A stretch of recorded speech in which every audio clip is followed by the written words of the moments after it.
Hi guys. So as you are approaching towards your second internal examination, and soon you all will be having your preliminary examination, which is followed by your university examination. We are trying to give you the important questions from which near about your 85 to 90% paper will be from these questions only. Previous year also we have given you the questions, but we have given it uh, literally before some days of the university examination. This year we are trying to give you all the important questions of all the subjects before your second internal examination only, so that you can excel your performance in the proper respective examinations. So first in this video we are going to give you the important questions of systemic pathology. So in the systemic pathology, the first system, that is the vascular system. In vascular system, the only LAQ and the most probable LAQ is atherosclerosis. There are some other questions also, like aneurysms and aortic dissection. There may be short note on that questions also, but the chances are very less.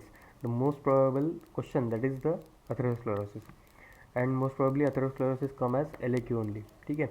In atherosclerosis question, you have to write about its risk factors. Then you have to write the pathogenesis. In its pathogenesis, there are three stages. So you have to enumerate all the three stages. Then you should know the complications of atherosclerosis.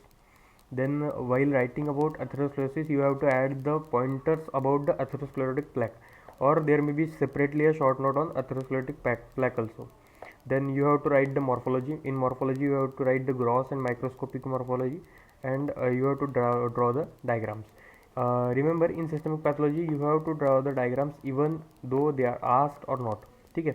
So you have to inculcate the diagrams in all the questions even though they are asked or not. uh, so mainly you have to focus on the standard books for the diagrams. For theory you can refer any book, but for the diagrams you have to refer the standard books, and you have to draw the diagrams any way possible. Okay. Like, in anatomy there are the marks for diagrams only. The theory is hardly read by any of the examiner. In systemic pathology there is the same case. Hardly the examiner reads your theory. He wants only the diagrams. If your diagram is correct, he does not bother to read your theory and each and every point. So for gaining most of the mark and easily marks scoring in systemic pathology, you have to draw the diagrams even though they are asked or not. I am repeatedly telling this. Then the second system is CVS. In CVS, there are three most probable questions. First is myocardial infarction. There may be case of myocardial infarction to you. It may come as LEQ, it may come as SAQ, but there may be surely a case of myocardial infarction. In myocardial infarction also, you have to write about its pathogenesis, write about its laboratory evaluation. In this, you should know about the cardiac markers, when they starts to arise, when they starts to rise, when the peak occurs, and when the cardiac markers remits back to its normal position. That's all you should know. Okay. You also read it in biochemistry, but you are just to you have to just revise it. Sorry. Then in myocardial infarction, you should know its complications, and morphological changes should be inculcated in your answer. Means, if you have read the myocardial infarction, in myocardial infarction there is the morphological changes with respect to time. With respect to time, there is microscopically also change, and there is grossly also change. So you have to write all those timelines when the morphology is seen how. Okay. Then the second question is rheumatic heart disease. In rheumatic heart disease also you have to write etiopathogenesis. Then gross and morphological features are to be added, its diagrams are to be added, and in rheumatic heart disease you have to read about extracardiac lesions. Okay. Rheumatic heart disease is a disease of heart, but there are some lesions which are apart from the cardiac lesions, so you have to read about extracardiac lesions also. Okay. Then the third question is infective endocarditis. In infective endocarditis also you have to write etiopathogenesis, then morphology. This is the common sequence to all the questions of systemic pathology. You have to first write the etiology or causative factor. Then you have to write for the pathogenesis. Then for the morphological changes, and then complications, and then the laboratory diagnosis, or means diagnostic purpose or evaluation purpose. You have to write for this what we can say, the screening procedures for the tumors or the carcinomas. Okay.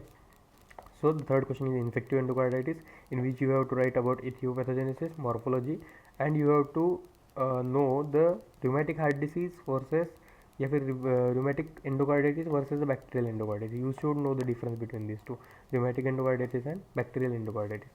So the three questions from CBS are myocardial infarction, rheumatic heart disease, and infective endocarditis. All the questions, even though we have given just these things, but you have to try to read all the means all the questions thoroughly. Like if I am giving it here the atherosclerosis, so you try to read atherosclerosis properly throughout means whole atherosclerosis, not only these points. Okay, most probably they will ask this only, but you have to read full because you have time, अभी sufficient time है बाकी आपके पास. ठीक है. Then third system is RS. In RS there is the first question, that is lung abscess. lung abscess में आपको etiology पता होनी चाहिए, किस बैक्टीरिया की वजह से होता है वगैरह वगैरह. देन आपको मॉर्फोलॉजी पता होनी चाहिए, उसकी डायग्राम्स निकालनी है और क्लिनिकल कॉम्प्लिकेशन सीखने हैं. देन RS का सबसे इंपॉर्टेंट क्वेश्चन, जो मोस्ट प्रोबेबल क्वेश्चन है और जो सबको आना ही चाहिए, दैट इज लोबार न्यूमोनिया. ठीक है. It is important as far is your practical purpose is concern. ठीक है. प्रैक्टिकल्स में भी लोबार न्यूमोनिया आपको बहुत इंपॉर्टेंट है. ठीक है. सो लोबार न्यूमोनिया में आपको सबसे पहले तो उसकी स्टेजेस पता होनी चाहिए. उसकी 4 स्टेजेस है, 4 स्टेजेस कौन कौन सी है वो पता होनी चाहिए. एंड एसोसिएटेड मॉर्फोलॉजी भी पता होनी चाहिए, मतलब मॉर्फोलॉजिकली वो कैसा दिखता है हर स्टेज में वो भी आपको पता होनी चाहिए. और इवन माइक्रोस्कोपिकली कैसे दिखता है वो भी पता होनी चाहिए. देन इटियोपैथोजेनेसिस हर किसी का पता ही होना चाहिए. ग्रॉस एंड माइक्रोस्कोपिकली कैसे दिखता है वो पता होना चाहिए. एंड कॉम्प्लिकेशंस आपको आने चाहिए. ठीक है. Then third question is all type of COPDs, मतलब सभी जो सीओपीडीज है वो आपको पता होनी चाहिए. आपने फिजियोलॉजी में भी पढ़े हैं फर्स्ट ईयर में, तो मतलब इटियोपैथोजेनेसिस तो सबको आती है. थोड़ा बहुत आपको एक बस ओवरव्यू रीड कर लेना है. लेकिन अगर आपके पास टाइम नहीं है और सब सीओपीडीज पढ़ना नहीं है या फिर याद नहीं हो रहे, तो मेनली ये दो तो भी याद रखनी ही है, that is emphysema and bronchiectasis. अगर अस्थमा आया तो आपको बस मतलब क्या बोलते हैं हाइपर सेंसिटिविटी रिएक्शन ही लिखनी है, जो आप माइक्रो में भी पढ़ोगे, पैथो जनरल पैथो के इम्यूनोलॉजी में भी पढ़ोगे, वो वाला पोर्शन लिख के आना है. और मेनली आपको एम्फाइसीमा और ब्रोंकिएक्टेसिस तो भी पढ़ना ही है सीओपीडीज में. Then fourth question is lung carcinoma.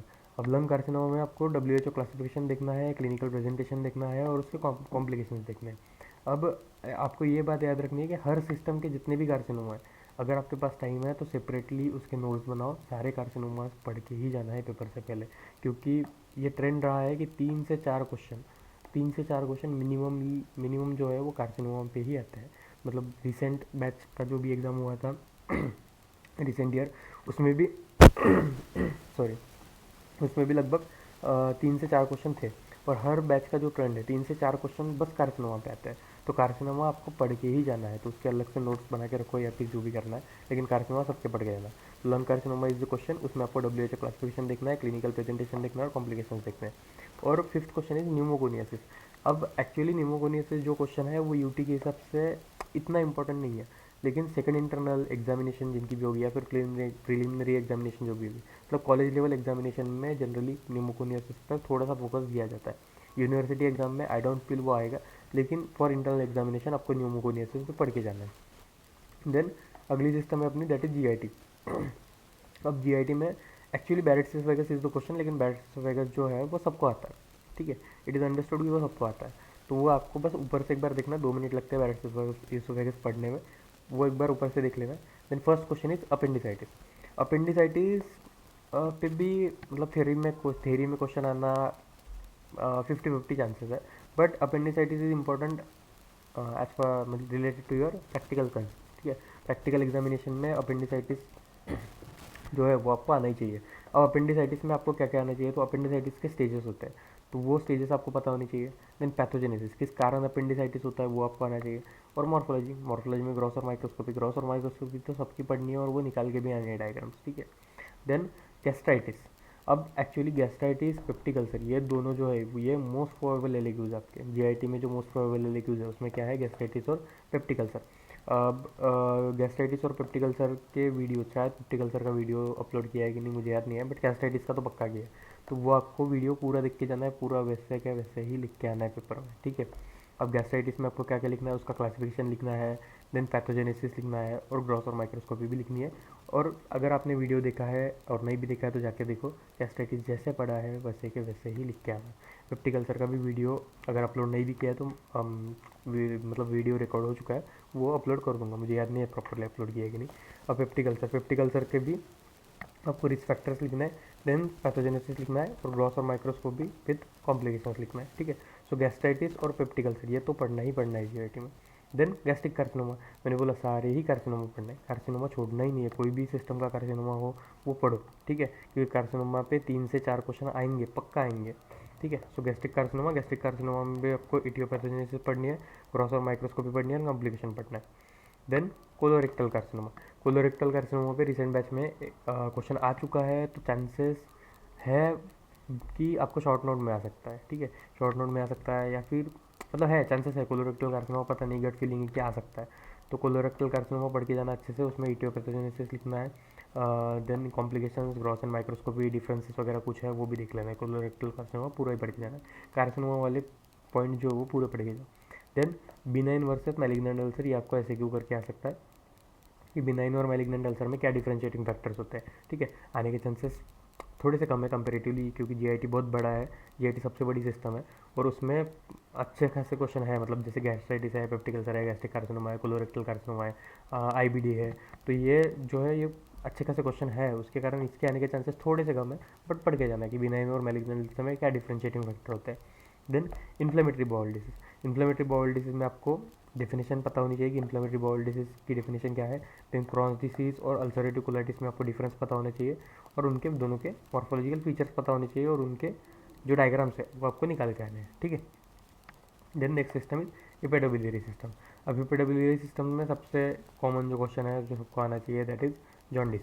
Jaundice में उसकी आपको डेफिनेशन देखनी है, देन उसका क्लासिफिकेशन देखना है, ठीक है, 3 टाइप का क्लासिफिकेशन होता है, वो क्लासिफिकेशन देखना है। देन इटियोलॉजिकल फैक्टर्स देखने कि किस कारण से जॉन्डिस होता है। देन अब इसमें क्लासिफिकेशन तो आपको सबका ही पढ़ना है, जॉन्डिस के बारे में भी थोड़ा बहुत ओवरव्यू सबके बारे में लेना है, लेकिन आपको जो सबसे कॉमनली क्लिनिकल केस आने के चांसेस है वो है ऑब्स्ट्रक्टिव जॉन्डिस का, ठीक है। तो ऑब्स्ट्रक्टिव जॉन्डिस की आपको केस आएगी और उसके साथ आपको लैब डायग्नोसिस लिखना पड़ेगा ऑब्स्ट्रक्टिव जॉन्डिस का, ठीक है। तो अगर जॉन्डिस पूरा पढ़े तो वेल एंड गुड, अगर नहीं भी पढ़ रहे हो पूरा तो बस ऑब्स्ट्रक्टिव जॉन्डिस पूरा पढ़ लो, ऑब्स्ट्रक्टिव जॉन्डिस के लैब डायग्नोसिस वगैरह, क्लिनिकल फीचर्स वगैरह सब पढ़ के जाना, ठीक है। Then second question that is alcoholic versus non alcoholic liver disease और उसका मॉर्फोलॉजिकल फीचर देखना है। पिछले साल जो था क्वेश्चन पेपर में नॉन अल्कोहलिक लिवर डिसीज आया था रिसेंट बैच में, तो आपको ट्राई करना है कि अल्कोहलिक लिवर डिसीज और नॉन अल्कोहलिक लिवर डिसीज इनमें डिफरेंशिएटिंग फैक्टर क्या है वो देख के जाओ। अगर सेपरेट भी क्वेश्चन आया तो भी आपको लिखते आएगा, और अगर डिफरेंशिएटिंग फैक्टर पे ऐसे क्यों भी आया तो आप अच्छे से लिख लोगे। तो अल्कोहलिक और नॉन अल्कोहलिक लिवर डिसीज के डिफरेंसेस आपको दिखने हैं और दोनों की मॉर्फोलॉजिकल डायग्राम्स वगैरह देख के जानी है। Then third question is difference in LFT, मतलब लीवर फंक्शन टेस्ट जो है उसमें आपको डिफरेंस देखना है in haemolytic, hepatocellular and obstructive jaundice, जो 3 स्टेजेस बोली मैंने आपको, तो ये तीनों में जॉन्डिस, तीनों टाइप ऑफ जॉन्डिस में आपको एलएफटीज में क्या क्या डिफरेंसेस होते हैं वो देख के जाना है, उस पर आपको ऐसे क्यों आ सकता है, ठीक है। देन अगला क्वेश्चन है that is सीरोलॉजिक markers for acute viral hepatitis. अब सीरोलॉजिक मार्कर्स जो है वो आप यहाँ पे भी क्वेश्चन आ सकता है, आपको माइक्रोबायोम में भी क्वेश्चन आ सकता है ये वाला, तो ये पढ़ के जाना है serologic markers for acute viral hepatitis. Then अगला क्वेश्चन है that is post necrotic cirrhosis. Post necrotic cirrhosis में भी आपको उसका पैथोजेनेसिस देखना है, मॉर्फोलॉजी देखनी है, ठीक है, तो ये क्वेश्चन आ सकते हैं। क्या क्या क्वेश्चन बोले, जॉन्डिस आ सकता है, alcoholic non alcoholic liver disease पढ़ के जाना है, डिफरेंसेस एलएफटी दिख के जाना है, serology markers for acute viral hepatitis दिख के जाना है, एंड पोस्ट नेक्रोटिक सिरोसिस में पैथोजेनेसिस एंड मॉर्फोलॉजी वगैरह दिख के जाना है। अब एक question that is hepatocellular carcinoma, ठीक है, हर किसी का कार्सिनोमा आता है तो ये भी लिख दिया, आने के चांसेस कम है बट पढ़ के जाना है, हेपेटोसेलुलर कार्सिनोमा थोड़ा बहुत ऊपर ऊपर से पढ़ के जाना है।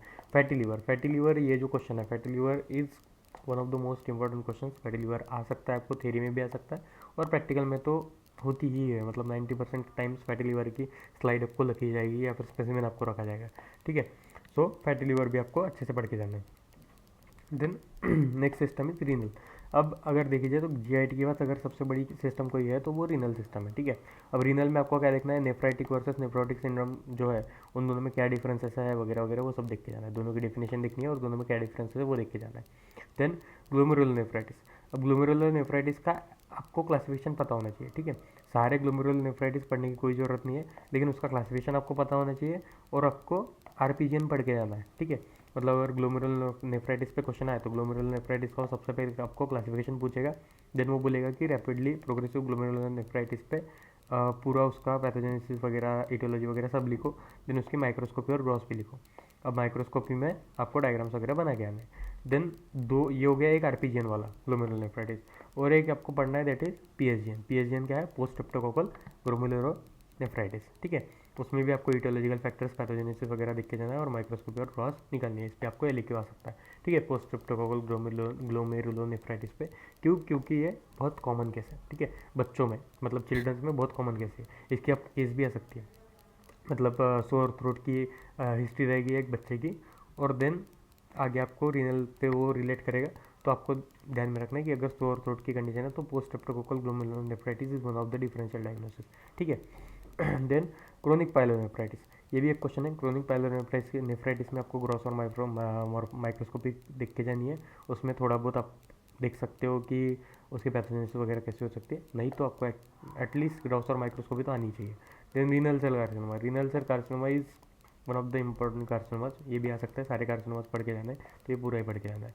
देन विल्म्स ट्यूमर, अब विल्म्स ट्यूमर भी एक क्वेश्चन है जो बहुत अंडररेटेड क्वेश्चन है, लेकिन आने के चांसेस बहुत ज़्यादा है, ठीक है। विल्म्स ट्यूमर जो है वो बच्चों में होता है और जनरली आने के चांसेस है, मुझे पता नहीं, पिछली बार भी लग रहा था रिसेंट बैच में नहीं आया, लेकिन है चांसेस कि इस बार आ जाए। अच्छा क्वेश्चन है, डाल सकते हैं, ठीक है। सो विल्म्स ट्यूमर भी पढ़ के जाना है। देन एमजीटी, अब एमजीटी जो है उसमें आपको क्लासीफाई करना है टेस्टिकुलर ट्यूमर्स को, ठीक है, सारे टेस्टिकुलर ट्यूमर के क्लासिफिकेशन आपको पता होनी चाहिए। देन आपको इन्यूमरेट करने बोलेगा वो सेमिनोमा को, ठीक है। अब seminoma is most common question, अगर मतलब एमजीटी में कोई अगर क्वेश्चन सबसे कॉमन है दैट इज सेमिनोमा, तो वो सेमिनोमा पढ़ के जाना है। और सेमिनोमा इसलिए भी पढ़ना है कि अगर आपने सेमिनोमा पढ़ लिया तो एफजीटी में जो डिसजर्मिनोमा आएगा वो सेम, ठीक है, मतलब बस मेल जेनाइटल ट्रैक्ट में अपन उसको सेमिनोमा बोलते हैं, फीमेल जेनाइटल ट्रैक्ट में उसको डिसजर्मिनोमा बोलते हैं, ठीक है। थोड़े बहुत चेंजेस है, लेकिन आप अगर सेम सेमिनोमा की थेरी भी अगर डिसजर्मिनोमा में लिख के आते हो तो भी आपको वही मार्क मिलेंगे, ठीक है। सो सेमिनोमा पूरा पढ़ के जाना है। देन सेकंड इज टेराडोमा, ठीक है। सो टेराडोमा में आपको पूरा ही टेराडोमा पढ़ना है अलॉन्ग विथ उसकी एक्स्ट्रागोनाइडल साइट, ठीक है। ये आपको पूछा जाता है एक्स्ट्रागोनाइडल साइट, और वो नहीं पता होती कि एक्स्ट्रागोनाइडल साइट में कहाँ पे टेराडोमा हो सकता है, वो आपको पता होना चाहिए, ठीक है। सो टेराडोमा पूरा पढ़ के जाना है, जैसे सेमिनोमा है उसके बाद टेराडोमा इज, मतलब ये दो ही क्वेश्चन है जो सबसे कॉमन है। बीपीएच उतना कॉमन नहीं है, लेकिन ठीक है पूछ सकते, तो इसलिए लिख दिया मैंने कि बीपीएच भी एक बार पढ़ लो, उसकी एटियोपैथोजेनेसिस क्या है, उसके क्लिनिकल फीचर्स क्या है और उसकी मॉर्फोलॉजी क्या है। अगर नहीं बीपीएच पढ़ना है तो आप छोड़ सकते हो, लेकिन एमजीडी में ये दो पॉइंट तो छोड़नी ही नहीं है, तो क्लासिफिकेशन, देन सेमिनोमा और टेराटोमा, ये तीन छोड़ने ही नहीं है, ठीक है। और बीपीएच भी आप, ठीक है, छोटा सा है, पढ़ लो बस, ऊपर ऊपर से एक बार पढ़ लेना। Then next is FGT. FGT में जो मोस्ट प्रोबेबल क्वेश्चन है, जो सबसे कॉमन केस मिलती है अपने को गाइनी वार्ड में, ठीक है, इट मतलब सर्वाइकल कार्सिनोमा, वो देखना ही देखना है, ठीक है। इस पर क्वेश्चन पूछना चाहिए, ठीक है, पूछना ही चाहिए क्योंकि ये सबसे कॉमन है, ठीक है। सो सर्वाइकल कार्सिनोमा के केसेस भी आपको अपने को मिलती है, और आपको जो रेगुलरली जो फीमेल्स है उनको पैप्समेयर करने को बोलते हैं, मतलब आफ्टर सर्टेन एज वो रेगुलर एग्जामिनेशन करना पड़ता है पैप्समेयर का, to rule out the cervical carcinoma. So cervical carcinoma is the most common case, तो ये क्वेश्चन आने के चांसेस भी बहुत ज़्यादा है, और आपको नहीं भी आया तो आपको गाइनी में आएगा ही आएगा का, तो पढ़ के रखो, ठीक है। सर्वाइकल कार्सिनोमा एफजीटी में आपको पढ़ना है, उसमें आपको उसकी इटियोपैथोजेनेसिस, उसके फिर स्क्रीनिंग पे अलग से भी क्वेश्चन आ सकता है, मतलब बस स्क्रीनिंग ऑफ सर्वाइकल कैंसर, या फिर पैप्समेयर करके आपको अलग से शॉर्ट नोट आ सकते हैं, तो ये पढ़ के जाना है, पैप्समेयर क्या है, कैसे करते हैं, कैसे स्क्रीनिंग होती है, ठीक है। तो क्या स्पैचुला है, कैसे यूज़ करते हैं, ठीक है, स्पैचुला का काम क्या है, कैसे कैसे प्रोसीजर होती है, प्रोसीजर पूरी आपको आनी चाहिए, स्क्रीनिंग प्रोसीजर, ठीक है। देन उसकी मॉर्फोलॉजी आपको पता होनी चाहिए, डायग्नोसिस आपको पता होना चाहिए कैसे करते हैं, और प्रिवेंटिव मेजर्स आपको पता होनी चाहिए, ठीक है। सो सर्वाइकल कार्सिनोमा सबसे कॉमन केस है, आपको गाइनी वार्ड में मिलते ही रहेगी, पैप्समेयर आप रेगुलरली करते दिखेंगे आपको लोग, मतलब ठीक है, फीमेल्स, तो ये पूरा आपको पढ़ के ही जाना है सर्वाइकल कार्सिनोमा। अगर नहीं भी पैथो में क्वेश्चन आया तो आपको गाइनी में 100% इसका काम आएगा, ठीक है। देन सेकंड एफजीटी में जो क्वेश्चन है दैट इज लियोमायोमा, तो लियोमायोमा की डायग्राम वगैरह आपको आनी चाहिए, डायग्राम मोस्ट कॉमन, मतलब सबसे इजी डायग्राम्स में से एक डायग्राम है लियोमायोमा की, तो वो आपको आनी चाहिए, उसका इटियोपैथोजेनेसिस आना चाहिए, मॉर्फोलॉजी में दोनों बोल दिया, क्रॉस और माइक्रोस्कोपी, और उसका टाइप्स, ठीक है, लियोमायोमा के टाइप्स आपको पता होनी चाहिए। Then ovarian tumours, ovarian tumours का भी आपको क्लासिफिकेशन वगैरह आना चाहिए। देन आपको टेराडोमा पढ़ना है, ठीक है। अब इसके टेराडोमा में और जो एमजीटी के टेराडोमा में, ठीक है कुछ बातें कॉमन है, लेकिन इसके टेराडोमा में स्टेजेस होती है। तो उसमें की एक स्टेज है डर्मोइडसिस, जो उसका आपको ग्रॉस में जो मतलब आपके प्रैक्टिकल है उसमें ग्रॉस स्पेसिमेन भी डर्मोइडसिस का रखा होगा।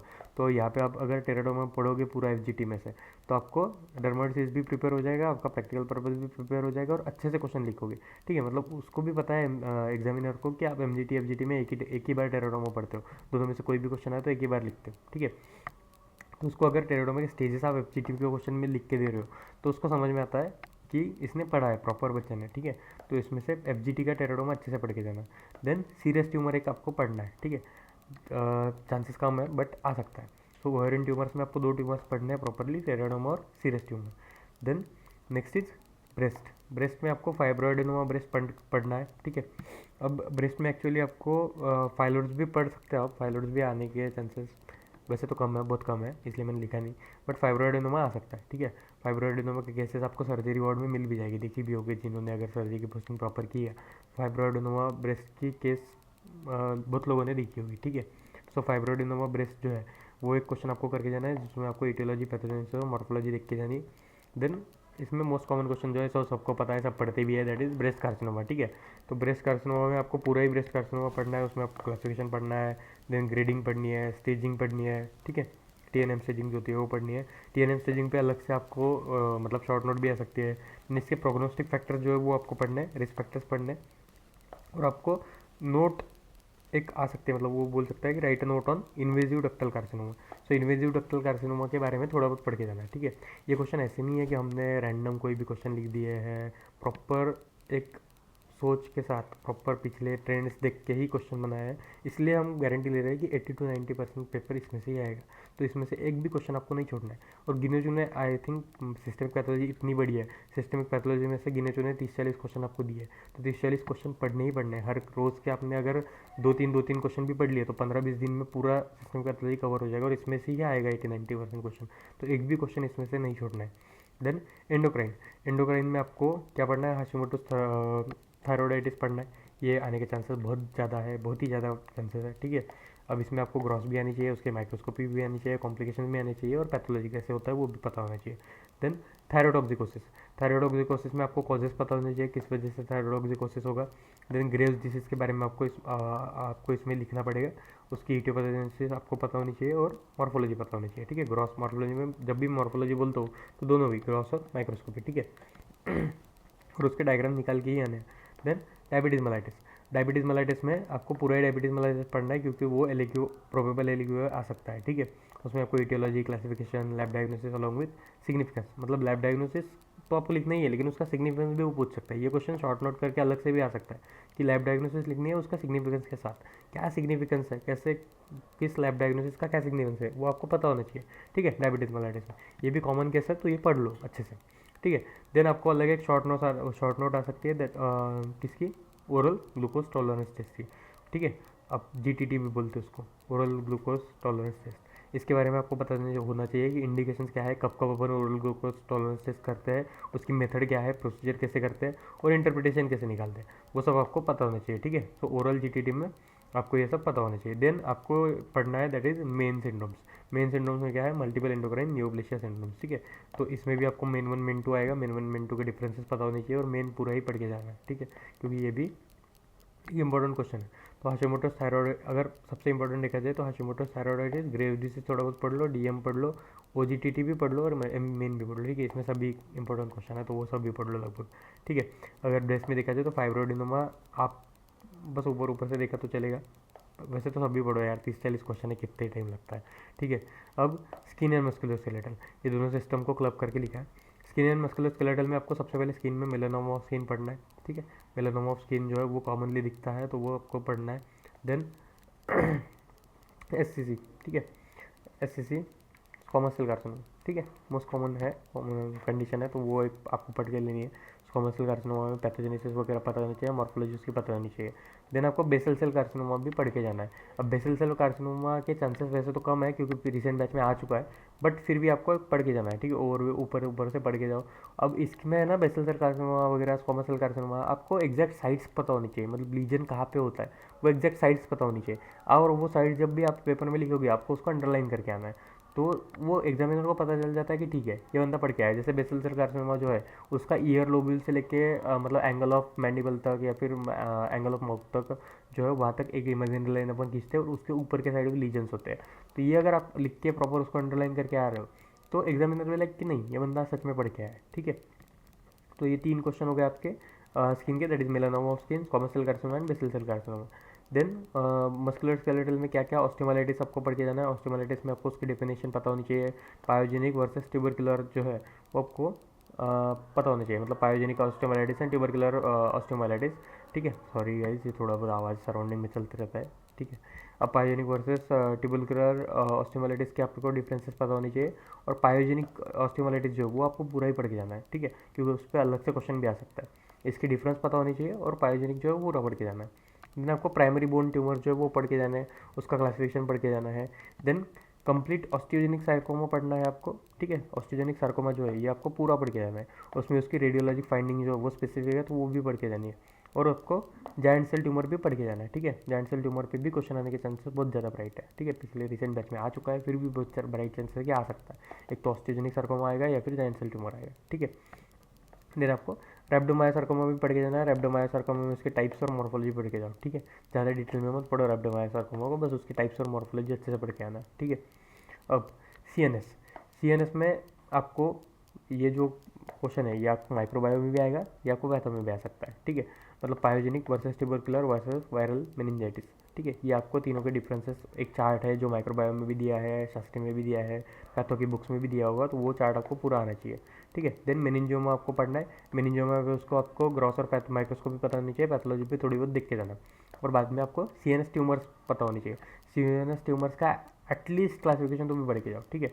CNS ट्यूमर्स आने के चांसेस वैसे तो बहुत कम है, बट एटलीस्ट क्लासिफिकेशन पढ़ के जाओ, मतलब अगर कुछ आ ही गया कुछ CNS ट्यूमर में से तो उसका क्लासिफिकेशन तो भी आपको अच्छे से लिख के आना चाहिए।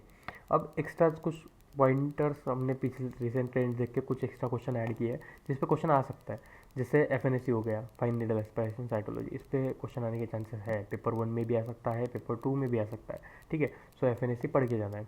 देन रीनल फंक्शन टेस्ट, ये तो मोस्ट मतलब बहुत कॉमन क्वेश्चन है जो आ ही सकता है, रीनल फंक्शन टेस्ट, ठीक है। LFTs आपको एक बोल दिया, एक आपको KFTs दिख के जानी, तो रीनल फंक्शन टेस्ट आपको दिख के जानी है। देन ग्लाइकोस्यूरिया एंड कीटोन्यूरिया, ठीक है। तो ग्लाइकोस्यूरिया क्या है, कीटोन्यूरिया क्या है, ये आपको पता होना चाहिए। वो कैसे कैसे होता है, क्या क्या फीचर होता है वो देखना है। और उसकी डिटेक्शन टेस्ट कौन सी है, मतलब ग्लाइकोस्यूरिया और कीटोन्यूरिया को डिटेक्ट करने की टेस्ट कौन सी है वो आपको पढ़ के जाना है, ठीक है।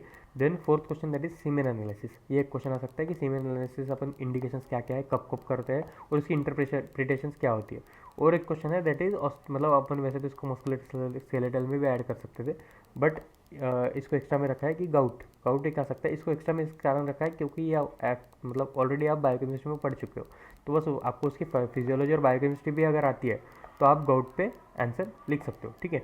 तो एक्स्ट्रा में आपको FNAC पढ़ना है, रीनल फंक्शन टेस्ट पढ़ना है, ग्लाइकोस्यूरिया कीटोन्यूरिया पढ़ना है, डिटेक्शन टेस्ट उसके पता होने चाहिए।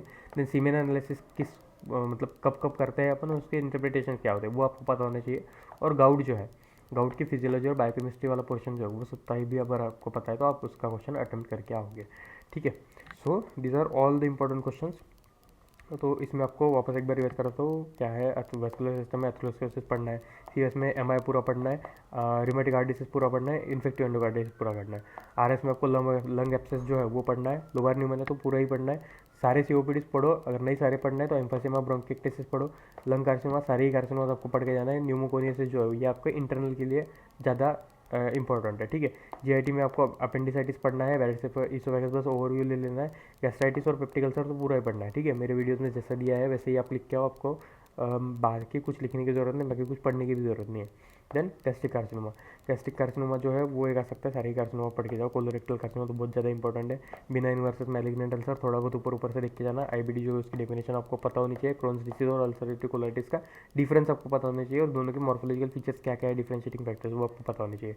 हेपेटोबिलियरी सिस्टम में हेपेटोसेलुलर कार्सिनोमा जो है चांसेस बहुत कम है, लेकिन पढ़ के जाओ, ठीक है। फैटी लीवर जो है बहुत कॉमन, आपको क्रॉस में भी रखा जाएगा, उसकी मतलब क्या बोलते हैं, प्रैक्टिकल में स्लाइड्स वगैरह भी रखी जाएगी, और थ्योरी में आने के भी चांसेस बहुत ब्राइट है।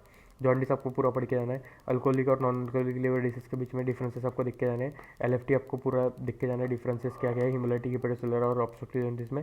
देन सीरोलॉजिक मार्कर देख के जाना है एक्टिव वायरल हेपेटाइटिस में। पोस्ट नेक्रोटिक सीरोसिस आपको देख के जाना है। देन रीनल में आपको नेफ्राइटिक और नेफ्रोटिक सिंड्रोम के बीच में डिफरेंसेस दिखना है। ग्लोमेरुलर नेफ्राइटिस की डेफिनेशन क्लासिफिकेशन पढ़ के जाना है, और आरपीजीएन और पीएसजीएन पूरा पढ़ के जाना है। क्रोनिक पाइलोनेफ्राइटिस की बस ग्रॉस और माइक्रोस्कोपी देख के जाओ, बहुत है। रिनल सेल कार्सिनोमा पूरा पढ़ के जाना है, और विल्म्स ट्यूमर जो है वो भी आपको अच्छे से पूरा पढ़ के जाना है, ठीक है। एमजीटी में आपको पूरा क्या पढ़ना है, सेमिनोमा पढ़ना है, क्लासिफिकेशन पढ़ना है टेस्टिकुलर ट्यूमर्स का, और टेराडोमा पढ़ना है। बीपीएच जो है वो आप ऊपर ऊपर से देख सकते हो। फीमेल जेनिटल डक्ट में सर्वाइकल कैंसर पूरा ही पढ़ना है। लियोमायोमा जो है उसकी इटियोपैथोजेनेसिस में मॉर्फोलॉजी और टाइप्स पढ़ के जानी है। ओवेरियन ट्यूमर जो उसमें आपको टेराडोमा पूरा पढ़ना है, और सीरियस ट्यूमर पूरा पढ़ना है। देन ब्रेस्ट में फाइब्रोएडेनोमा ब्रेस्ट जो वो आपको पढ़ना है। ब्रेस्ट कार्सिनोमा जो है वो आपको पूरा पढ़ के जाना है। एंडोक्राइन में Hashimoto's thyroiditis, Graves disease, then diabetes mellitus, OGTT and MEN, ये सारे क्वेश्चन अच्छे से करके जाओ, ठीक है। स्किन मस्कुलोस्केलेटल में आपको melanoma of skin, SCC that is squamous cell carcinoma, और बेसल सेल कार्सिनोमा, ये जो है ये आपको करना है, ठीक है। देन ऑस्टियोमाइलाइटिस पूरा पढ़ के जाना है। प्राइमरी बोन ट्यूमर जो उसका क्लासिफिकेशन पढ़ के जाओ, और complete osteogenic sarcoma and radiologic findings आपको पढ़ के जानी है उसकी, ठीक है। देन आपको जाइंट सेल ट्यूमर भी पूरा पढ़ के जाना है। सीएनएस में आपको pyogenic versus tubercular versus viral meningitis के सारे के डिफरेंसेस पता होने चाहिए। मेनिंजियोमा आपको पूरा पढ़ के जाना है। सीएनएस ट्यूमर में बस क्लासिफिकेशन पढ़ के जाओ, ठीक है। एक्स्ट्रा क्वेश्चन में मैंने क्या क्या बोला, फाइन नीडल एस्पिरेशन साइटोलॉजी आपको पूरी पढ़ के जानी है। रीजनल फंक्शन टेस्ट आपको सारे पढ़ के जाने हैं। ग्लाइकोसूरिया और कीटोन्यूरिया, इनके मतलब डिफिनेशन पता होनी चाहिए, और डिटेक्शन टेस्ट क्या है वो पता होनी चाहिए। देन सीमेन एनालिसिस आपको अपन कब कब करते हैं वो पता होना चाहिए। इंटरप्रिटेशन अपन कैसे करते हैं वो पता होना चाहिए, और गाउट की एक केस आपको आ सकती है, ठीक है। तो सिस्टमिक पैथोलॉजी जो है वो बहुत ईजी है, उसका पैटर्न जो है वो मतलब एक फिक्स पैटर्न है कि इसी पैटर्न में लिखना है। इटियोलॉजी, फिर मतलब इटियोलॉजी या फिर कॉजेटिव फैक्टर, फिर पैथोजेनेसिस, फिर कॉम्प्लिकेशंस, फिर डायग्नोसिस, और फिर ग्रॉस और माइक्रोलॉजी माइक्रोस्कोपिक चेंजेस, ठीक है। एक पैटर्न जो है वो बना हुआ है, तो इसी पैटर्न में आपको पूरा पढ़ना है, ठीक है, सिस्टमिक पैथोलॉजी, और उसी पैटर्न में पेपर में लिख के भी आना है, ठीक है। लेकिन ये बात याद रखना है कि आपको सारे क्वेश्चन में चाहे डायग्राम पूछे हो ना हो, डायग्राम बना के ही आना है। तो पेपर के 2-3 घंटे पहले बस डायग्राम ही दिखना है, ठीक है। पेपर में कुछ आया ना आए, क्वेश्चन में कुछ आया ना आए, बस डायग्राम निकल के आओ, ठीक है। सो ये हो गया अपना सिस्टमिक पैथोलॉजी के सारे इंपॉर्टेंट क्वेश्चन। अगर आपको ये नोट्स या फिर पीडीएफ चाहिए तो बस मुझे बता देना, आपको पर्सनली मैं भेज दूंगा सिस्टमिक पैथोलॉजी की ये सारे नोट्स, ठीक है। अब अगला वीडियो जो है उसमें अपन जो मतलब आपके सेकंड इंटरनल के हिसाब से मैंने सिस्टमिक पैथोलॉजी का वीडियो सबसे पहले बनाया, तो जो सेकंड इंटरनल के हिसाब से मुझे इंपॉर्टेंट लगता है वो बाकी के सब्जेक्ट से भी मैं पहले वीडियो अपलोड कर लूँगा। उसके बाद फिर जनरल पैथोलॉजी वगैरह के भी इंपॉर्टेंट क्वेश्चन मैं आपको पूरा पेपर 1 के भी दे दूँगा, ठीक है। सो थैंक यू गाइस, मिलते हैं अपन नेक्स्ट वीडियो में।